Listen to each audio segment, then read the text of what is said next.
on News Hour tonight. Gunmen attack Kogi church, abduct pastor, wife, worshippers. Katsina ex-local government area vice chairman freed after 103 days in captivity. NDLEA uncovers drug syndicate, seizes narcotics hidden in Christmas cookies. And on the foreign scene, prominent Tunisian opposition figure arrested amid capital protest. Hello and welcome to News Hour on Trust TV. I am Mariam Idris.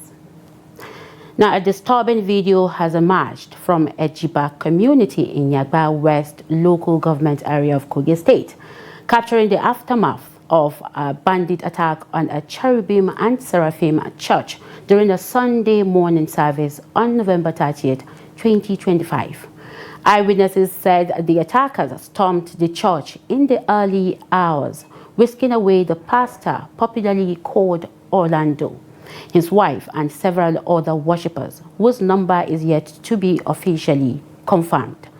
The footage shows the inside of the church in disorder.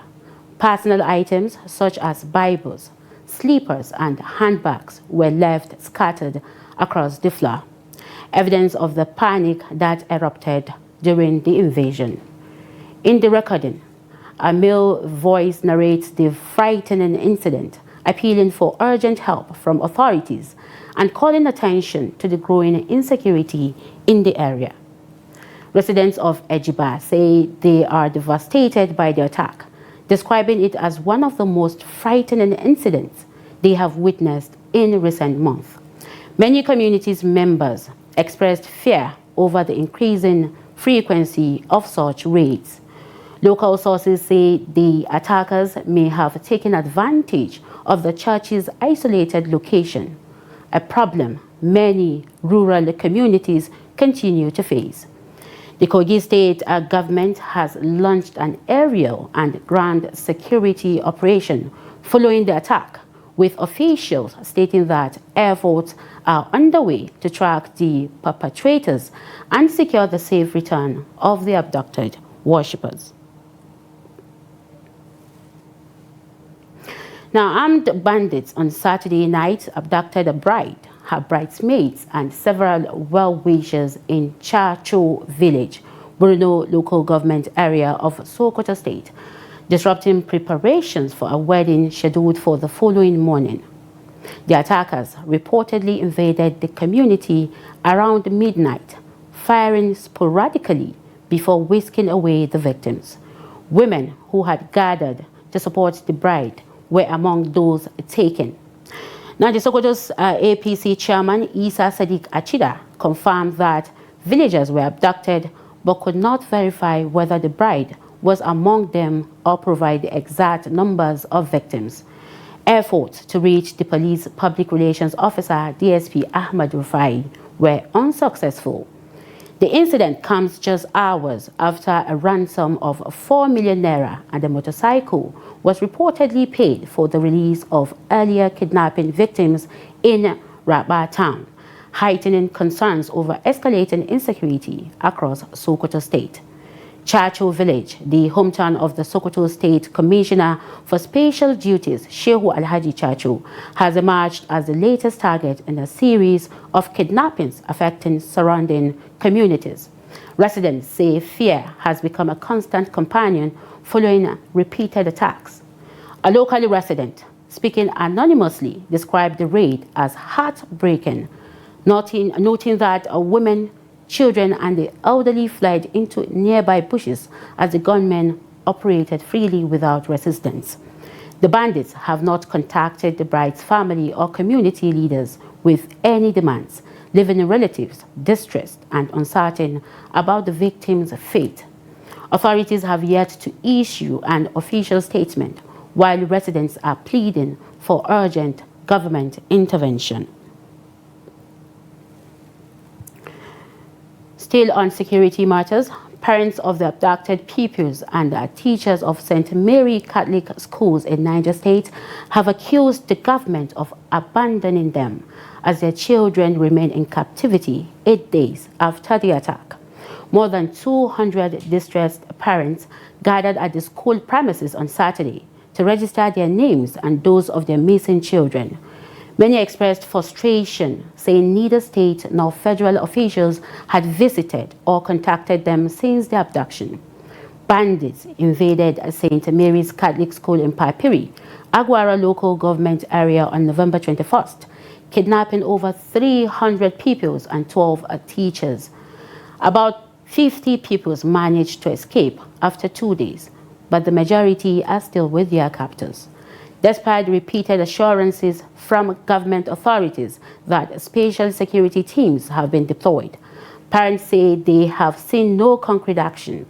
Some carried placards reading, "Bring back our girls," "Is education a crime?" and "Our girls and teachers are still in captivity." The Director of Communication of the school, Reverend Father Stephen Okafor, said the government directed the registration exercise. Another priest, Father Linus Aregi, confirmed that 215 parents and guardians had registered since Friday, supervised by the officials of Aguara local government area and the Catholic diocese. Many parents say they were pained by claims suggesting the abductions never occurred. And now the residents of Dai in Malumfashi local government area, Katsina State, took to the streets in jubilation following the release of Nasri Abdullahi, a former vice chairman of Malumfashi Local Government Council, who spent 103 days in captivity. Abdullahi was abducted on August 14, 2025, in his hometown by unknown gunmen. Trust TV's Abdullahi Yamadi reports from Katsina. A ransom of 8 million naira was reportedly paid to secure Abdullahi's release. Following his freedom, he was rushed to a hospital for medical evaluation. Although weak and exhausted, Abdullahi has been certified fit and free from diseases. While recounting his ordeal, he described horrific conditions endured during captivity, including being chained on hands and legs, beaten, and often left without food or water for days. He recalled a particular desperate moment when a woman and her daughter asked for his urine to quench thirst and admitted drinking from his own urine to survive under the scorching sun. He continues to recover from wounds sustained during captivity, particularly on his knees. I spent 103 days with a chain. See, I was chained all my 2 legs. There was a time when my legs and my hands were chained. So I just slept. Then if you want to, you have to seek permission before they'll bring you a key. They will throw the key. You open yourself, unlock yourself, and go and urinate. I was beaten. That's what they call kashashan. Whether you say no or yes, you want to drink chai, that's beating. Whether you like it or not, you must drink the chai, that is beating.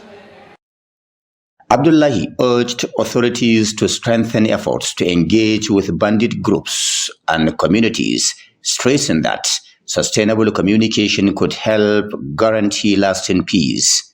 His wife, Bilkis Yusuf, alongside friends and well-wishers, expressed profound gratitude for the prayers and support that contributed to his safe release. gaskiya mun shiga tashin hankali sosai wanda a tarihin rayuwarmu taba ganin kalar sa a duniya. The situation was pathetic, but we thank God for the safe return of our loved one. We also thank friends and well-wishers for their prayers and encouragement. Security agencies and government have played their part.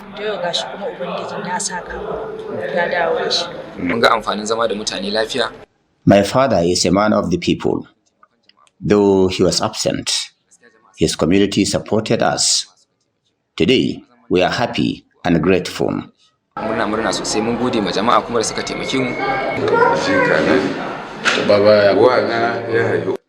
The victim's father is my elder brother. I am overwhelmed with gratitude to God, and words cannot express our joy. We thank God for everything. Security experts are calling for a holistic approach to address banditry, including sustainable communication, reconciliation, rehabilitation, reintegration, and empowerment programs for affected households. Abdullahi Ismayamadi, Trust Television News, Katsina. Troops of Operation Mesa under the 3 Brigade Nigerian Army have rescued 7 persons abducted during a bandit attack on Nkamaye Chikengari village in Tsanyawa local government area of Kano State. This was disclosed in a statement on Sunday by the Assistant Director, Army Public Relations, Captain Babatunde Zubairu. According to him, the attack occurred on November 29th at about 11 p.m. when a large number of bandits stormed the community, abducting 10 residents and killing a 60-year-old woman. Zubairu said troops acting on a distress call immediately mobilized alongside police operatives and pursued the bandits along their withdrawal route towards Rimae. He said the security team engaged the attackers with a high volume of fire and successfully rescued 7 of the abducted victims. The commander of the 3 Brigade commended the troops for their swift response, bravery, and professionalism during the operation. He also urged residents to continue supporting security efforts by providing credible and timely information to assist ongoing operations.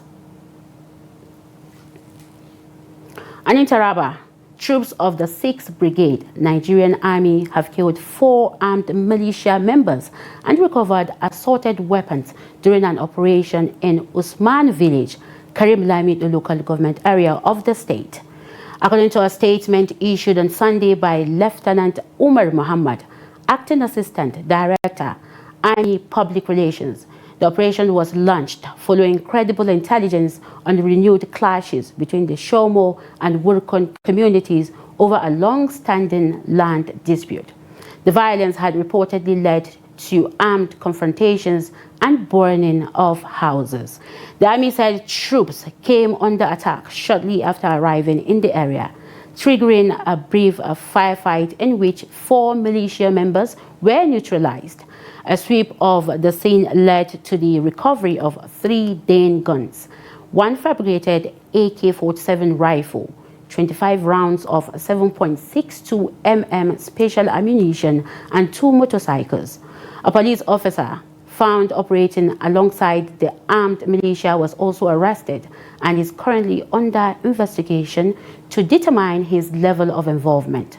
Commander, 6th Brigade Sector 3 Operation Wild Stroke, Brigadier General Kingsley Chidebere Uwa, commended the troops for their swift response and professionalism. He reaffirmed the brigade's commitment to restoring stability in Taraba State, urging residents to support ongoing security operations with timely information. The statement added that operations under Operation Peace Shield, Operation Lafia Nokuwa, and Operation Zafin Wuta will continue across the state.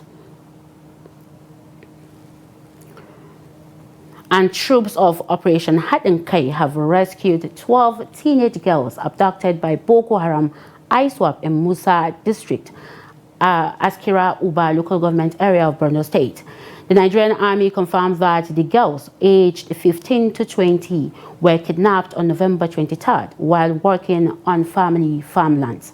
They have been moved to a secure military facility for medical care and psychological support. The Army praised the troops' swift action and commended security partners and local informants for their intelligence that enabled the rescue. Now, the recent directive to withdraw police personnel from very important persons, VIPs, continues to generate mixed reactions across the country. In Gombe State, residents are sharply divided. While some argue that the move will strengthen community policing and free up manpower, others believe the real problem lies deeper in issues of moral decline and lack of patriotism among security personnel. Hassan Lawan Koli reports. The announcement ordering the withdrawal of police officers attached to BIFs has sparked wide debate on the street of Gombe. For many residents, the decision is timely and necessary, especially with rising security challenges and overstretched personnel.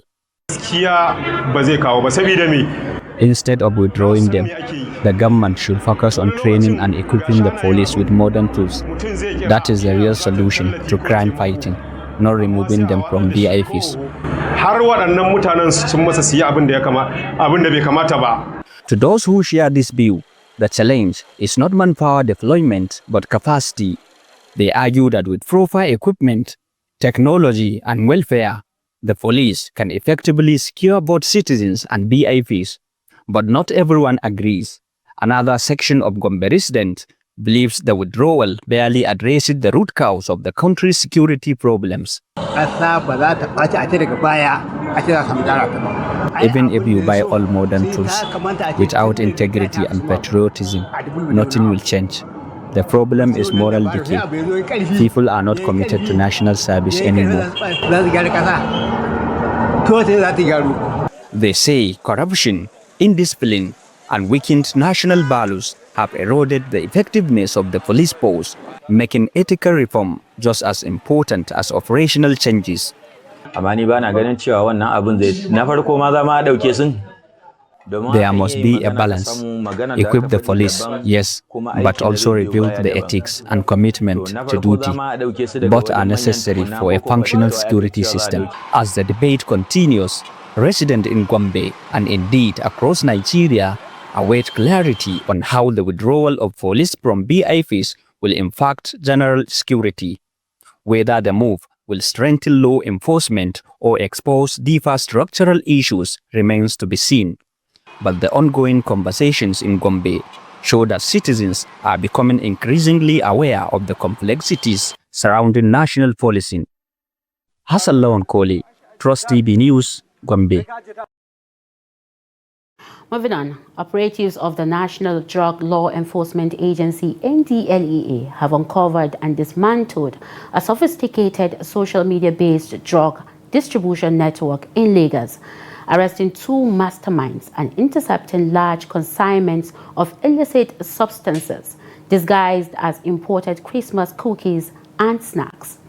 According to a statement signed by NDLEA's Director of Media and Advocacy, Femi Babafemi, the syndicate imported Canadian loud cannabis in colorful snack packaging to disguise retail quantities of the drug. The substances were reportedly sold and distributed through a WhatsApp network. In one Lagos operation, 38-year-old Philip Ocheka was arrested in the Ladipo area of Mushin while receiving 110 pouches of Canadian loud, weighing 55.6 kg. 3 delivery vehicles used for distribution were also seized. At a courier company in Lagos, officers intercepted 100 grams of loud concealed inside a teddy bear imported from Thailand. The following day, 548 capsules of tramadol hidden in bottles of vitamin C and magnesium destined for the United Kingdom were also recovered. NDLEA operations in other states led to multiple arrests and seizures. NDLEA stated that these arrests underscore its determination to dismantle drug networks and prevent traffickers from exploiting creative concealment methods. The agency reiterated its commitment to protecting national and international communities from illicit drug distribution.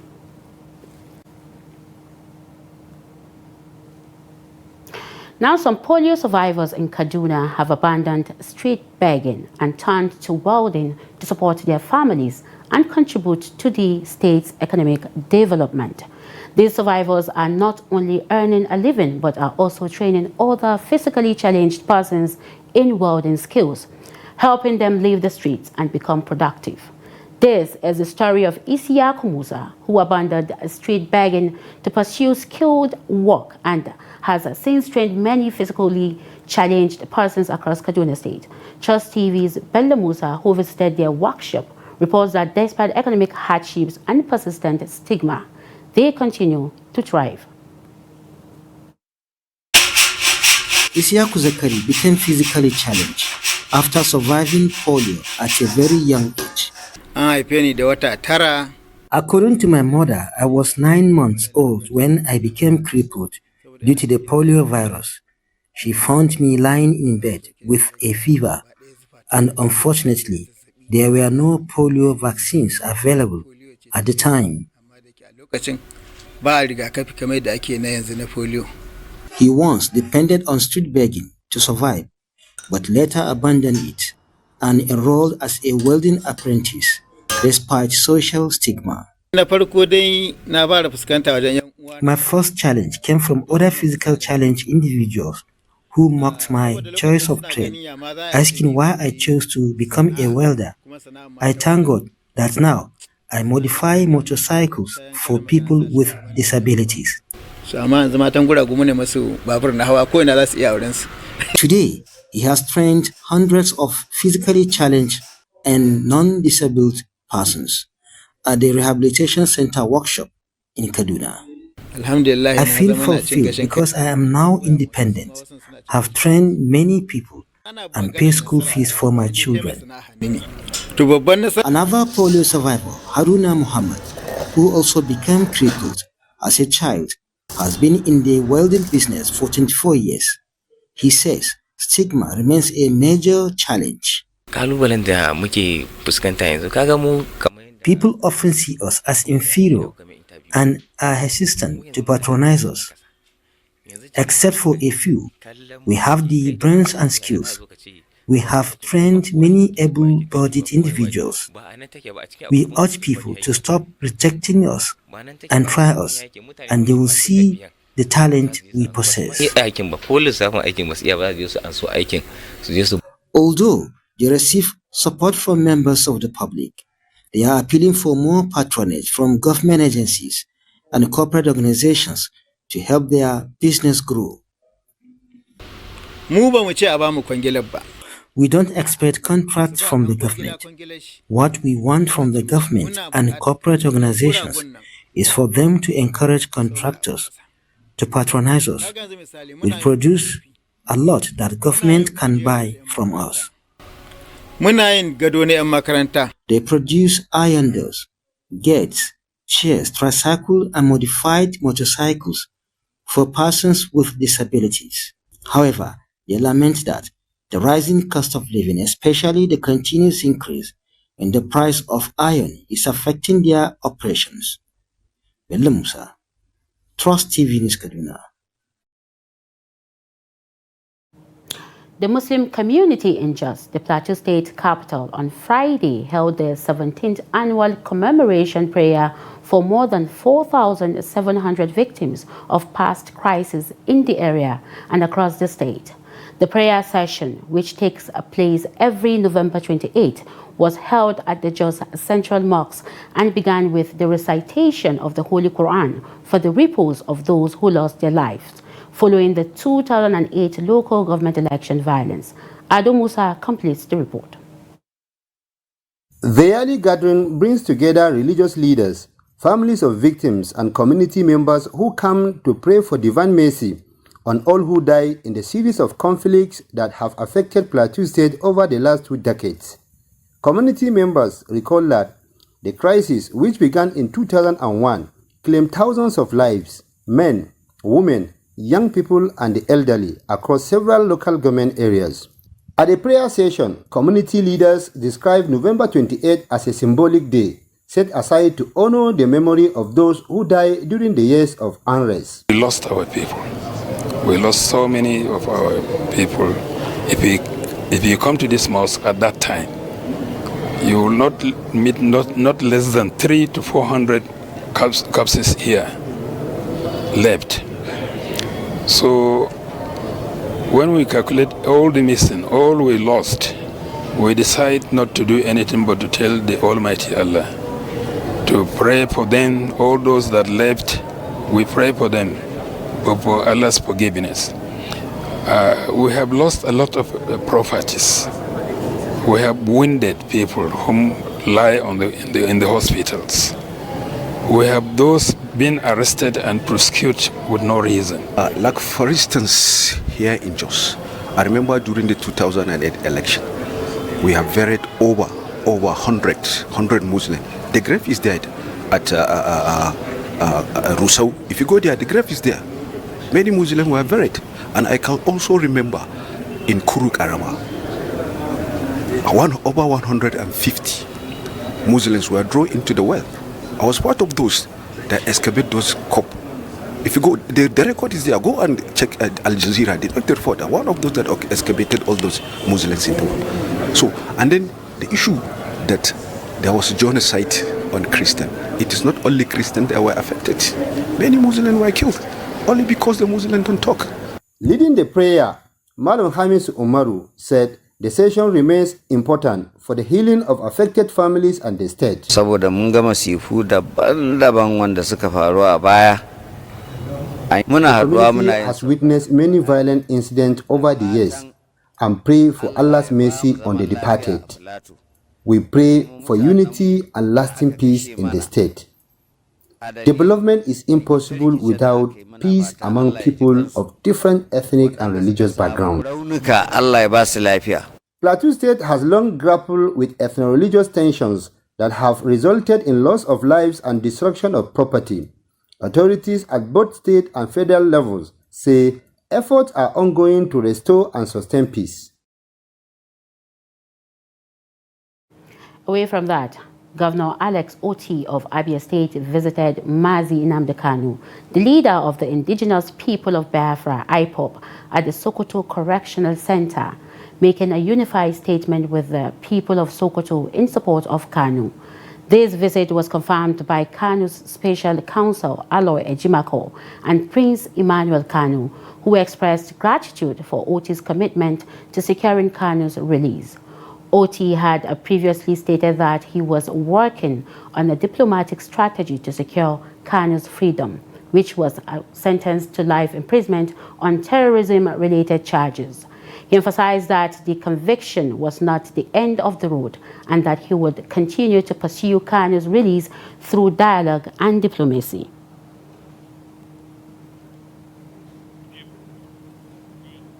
This is the News Hour on Trust TV. Coming up after the break. Federal government reaffirms commitment to Northeast education. More news when we return. Do stay with us.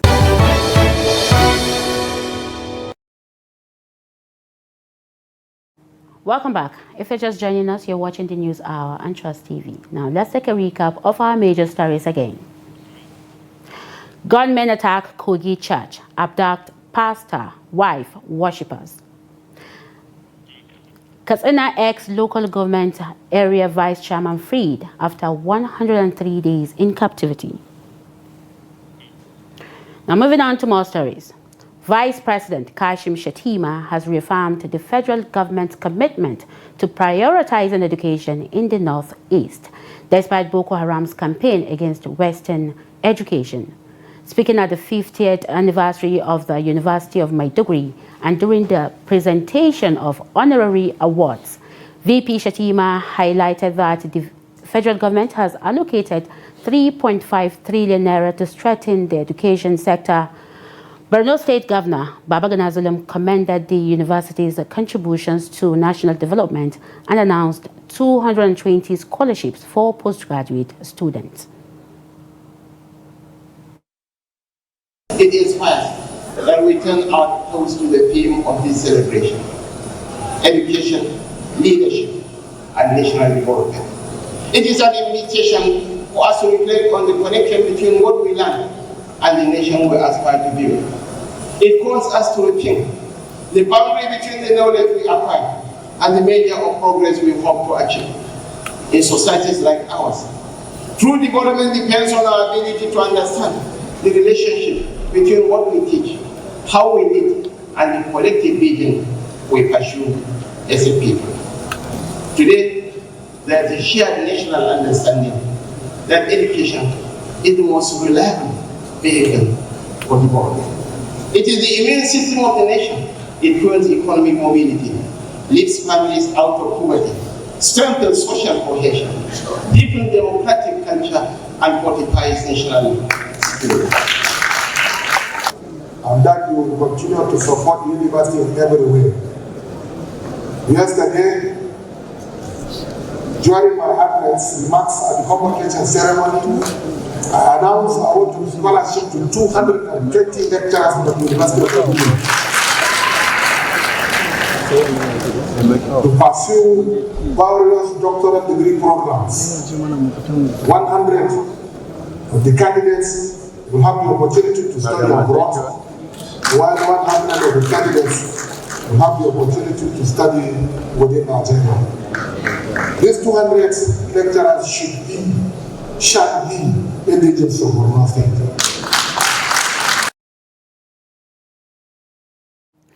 And now the people of Baraza community in that local government area of Bauchi State have appealed to the state government to consider indigenes of the area, especially the youth, for opportunities in mining activities. They made the appeal in an interview with Trust TV ahead of the signing of a joint venture agreement with a Chinese mining company operating in the area. Trust TV's Adamu Imam completes the report. Mining activities within communities in Bauchi State are becoming increasingly visible as many residents engage in the sector as a means of survival amid growing economic hardship. During a visit to one of the local mining sites, some parents and youths share their thoughts and appeal to authorities for more inclusion in mining operations. We combine mining activities with attending schools because we need money to continue our education. Many parents here are unable to sponsor our schooling, so we decided to engage in mining to support ourselves and even assist our parents. We appeal to the government not to forget us in this joint venture with the Chinese company. We are very happy with this mining company, and we want our governor to take most people in our village called Baraza. You already know our village, but please and please, we want him to take more people in this our village, please and please. As the host community, we are appealing to the state government not to neglect us in this joint initiative with the Chinese company. Our youths are benefiting from these resources, and we urge the authorities to do the needful and work with us so that we can all enjoy the huge natural wealth beneath our soil. This is a welcome development. The government has the right to take decisions concerning our land. But our major concern is compensation. Our farmlands may be taken over at any moment once the company begins operations. We want to be included. That is our request and our prayer. At the launching ceremony of the joint venture with the Chinese company in Baraza district, the Emir of Das cautioned community members to remain peaceful and cooperate for the progress of their area. I believe people in this community are going to benefit a lot. So I would like to enjoy all our community works that they should make sure that they participate in credible trade with this organization, particularly this company. We know there is going to be a lot of businesses in terms of trade and commerce, so therefore it's an opportunity for us to be able to have the key into this wonderful opportunity. The state government reiterated its commitment to improving economic investment opportunities for the benefit of residents, not only in this, but across the entire state through mining and agriculture. Adam Imam, Trust TV News, Bauchi. Following the revival of cinema culture in the early 2000s with the emergence of modern multiplexes such as Silverbird and Film House, cinema outings became a major source of entertainment across major cities in Nigeria. But today, many of the movies shown in cinemas are already available on streaming platforms like Netflix and Showmax, making home viewing more convenient. With rising economic hardship, visiting the cinema is becoming rare and for many families unaffordable, as Victoria Tokolo reports from Lagos. For years, going to the cinema was considered a major form of family entertainment, especially for residents at urban areas across Nigeria.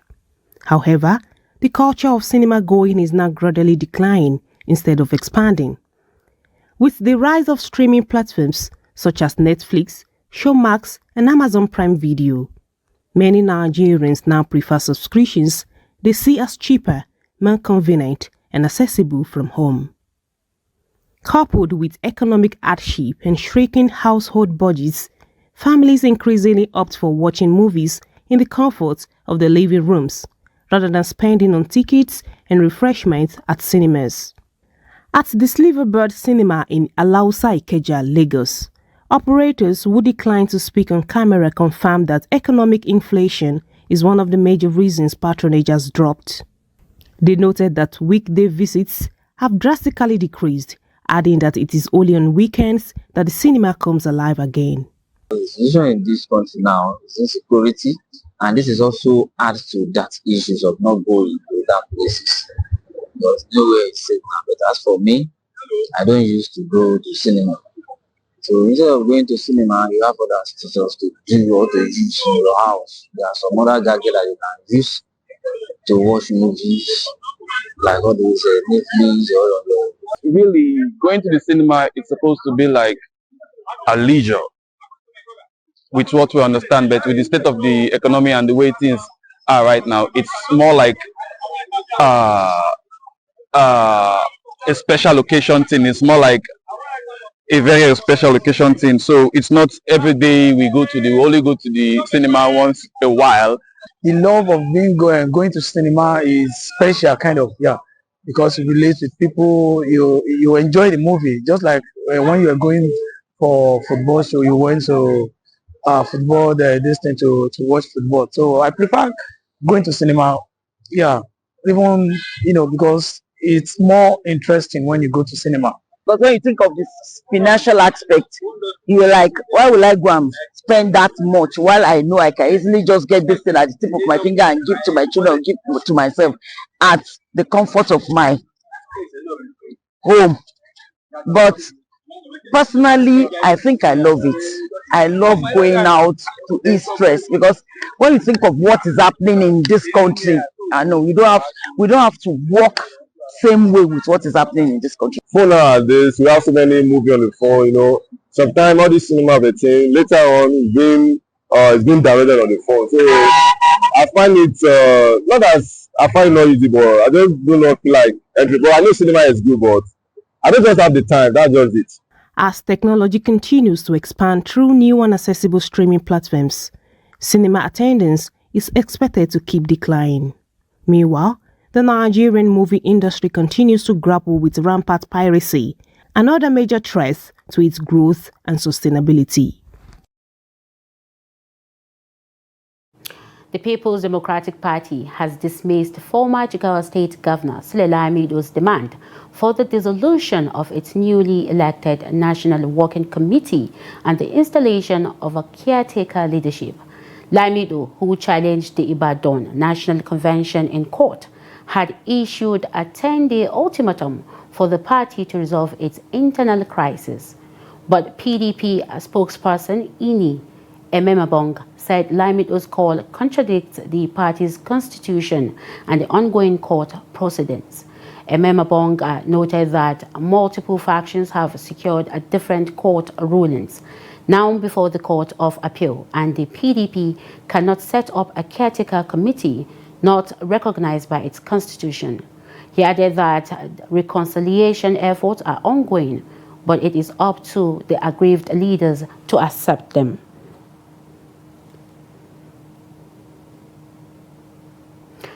In a move that underscores his administration's commitment to building a modern, knowledge-driven Jigawa, Governor Umar Nnamdi on Thursday embarked on an after-dark inspection of several strategic projects across Dutse metropolis. The report. Under the cover of night, the governor inspected the State Engineering Center, where world-class hospital and educational infrastructure are being produced. He then proceeded to the Multipurpose Skills Acquisition Center, designed to empower youth with practical skills that promote self-reliance. At each location, he assessed the level of completion and readiness ahead of commissioning. He also inspected newly completed township roads expected to ease movement across Dutse while enhancing the capital city's modern appeal. What we have seen today is in our effort to ensure that we have empowered our youth. The engineering center you have just seen is the first of its kind in this country. In fact, apart from the oil companies, I think Jigawa is the first state government to have that kind of engineering center. You have seen that we have built hospital bed, we have all our school furnitures, every other thing you think we needed as far as welding is concerned, we can do it in Jigawa State. So Jigawa State now will become the hub for provision of those equipment in Nigeria. And our youth will be trained. Not only that, they will be trained to do this fabrication work. Now they will also be trained to acquire the skills for them to sell the skills to other. In fact, Jigawa State will be a feeder to Dangote Group, will be a feeder to all the oil companies, the shells and all others. And when it comes to welding and fabrication, Jigawa State will be a feeder in terms of human resource to all these companies. And that is exactly our objective. Governor Nnamdi expressed satisfaction with the quality and standard of work, noting that the multi-billion naira investment reflects his administration's resolve to expand economic opportunities and improve the living condition of citizens.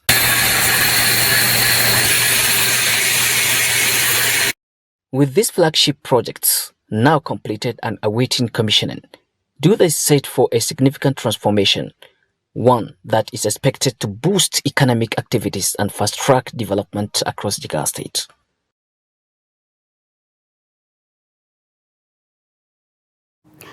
Clergymen in Yenagwa, the Bayelsa State capital, have emphasized the significance of annual Thanksgiving services in Nigeria. Across the country, many churches hold their annual Thanksgiving in November, while others celebrate in December. For Christians, Thanksgiving is seen as a time to return glory to God for His blessings. Worshippers often present food items, fruits, livestock, personal belongings, and cash gifts as a demonstration of gratitude, a tradition widely practiced across denominations. Trust TV's Friday Ebimobowe Peter reports.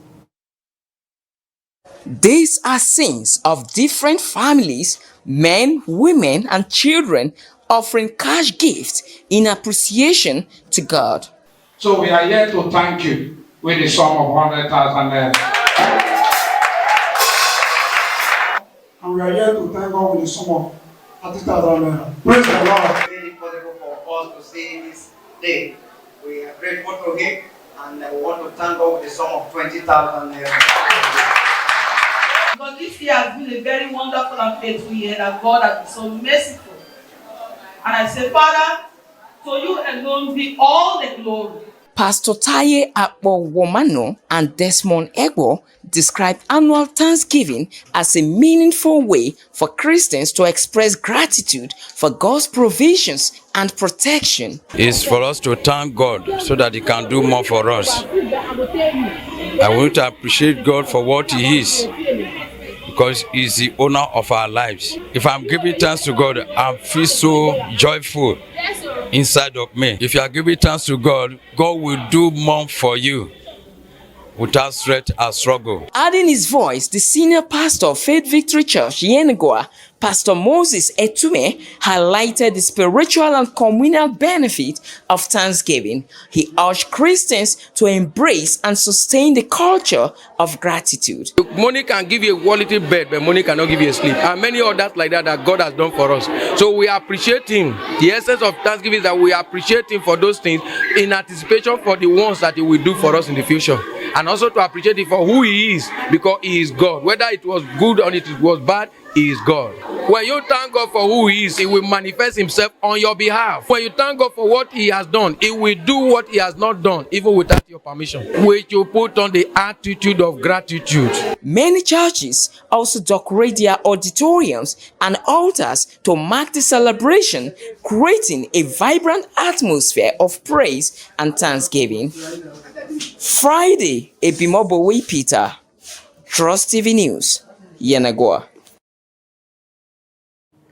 In business, stakeholders in Nigeria and Canada say the long-requested establishment of direct flights between both countries could unlock billions of dollars in trade, strengthen investment flows, and significantly boost cargo movement.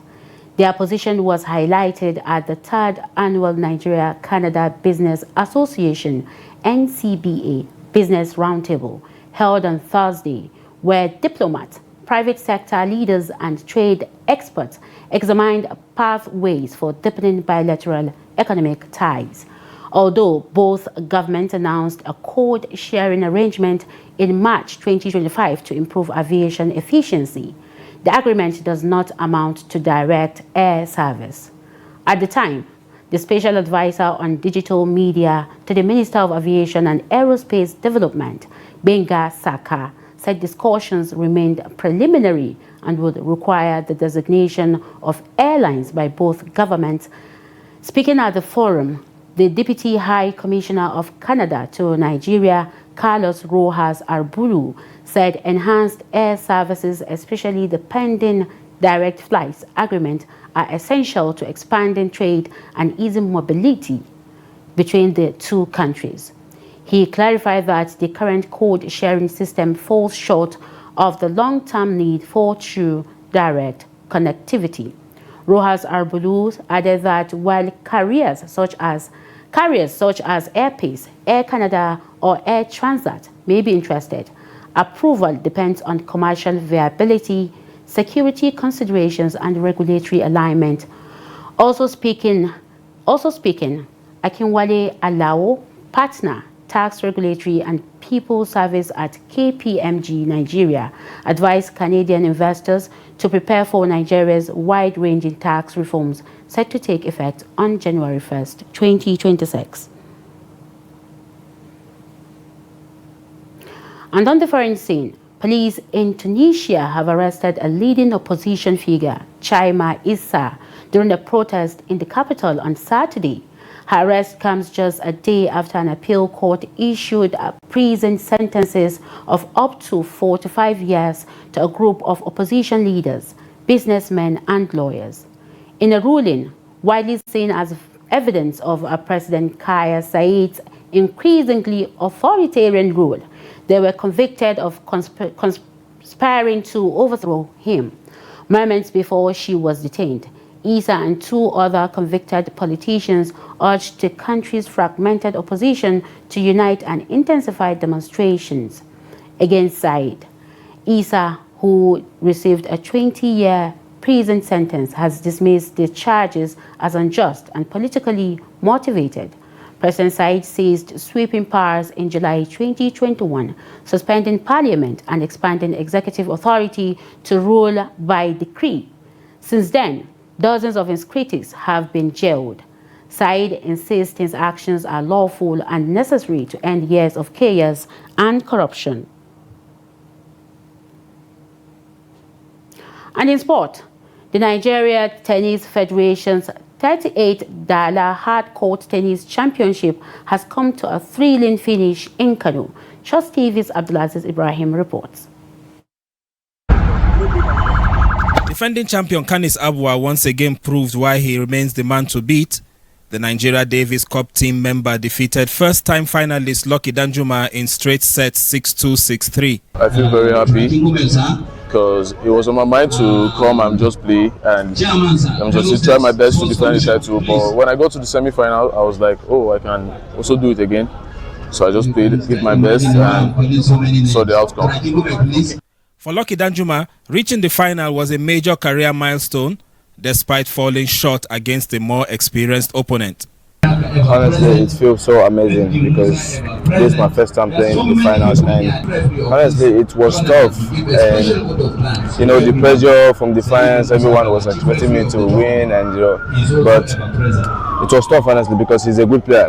Meanwhile, rising star 16-year-old Khadija Mohammed celebrated her third straight championship title, expressing confidence as she walks towards a professional tennis career. I feel super happy. It's such a great opportunity. I feel blessed that I started winning when I was 14, and I'm so grateful to my coaches and everybody because I couldn't have done it without them. Game over. In the men's doubles, Sylvester Ajang and John David finished as runners-up, while champions Kanis Abwa and Musa Mohammed clinched the doubles crown. This year's edition featured over 200 players, including Nigeria's top 10 ranked men and women, making it one of the most competitive Dala championships in recent years. Abdulaziz Ibrahim, Trust TV News, Kano. And with that, we have come to the end of the news hour on Trust TV. Do not forget to follow us across all our social media platforms and also join our YouTube live stream for more news. I am Maria Madrid. Thank you for watching.